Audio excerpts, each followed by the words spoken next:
اور یہ جو رؤوف حسن صاحب کی آپ نے بات کی نا، میں چونکہ جب سے یہ ہجڑوں کے یا تو انہیں ان کو جو ہے تشدد کا نشانہ بنایا، اس کے بعد میری ان سے ہمدردی ہو گئی.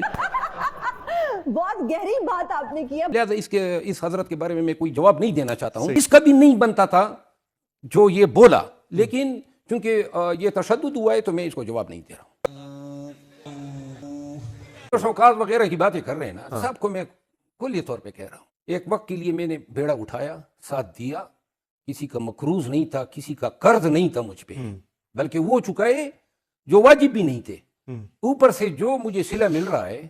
اس کے بعد یہ جو آپ نے کہا نا کہ کل ان حضرت نے یہ بیان دیا، میں خان جس دن رہا ہو گیا، یہ وعدہ ہے پوری قوم کے ساتھ کہ میں بالکل سائڈ پہ ہوں گا، کسی کو نظر ہی نہیں آؤں گا. بیڑا ترجیح آگے نا اپنے واسطے پہ آگے نا. سوال ہے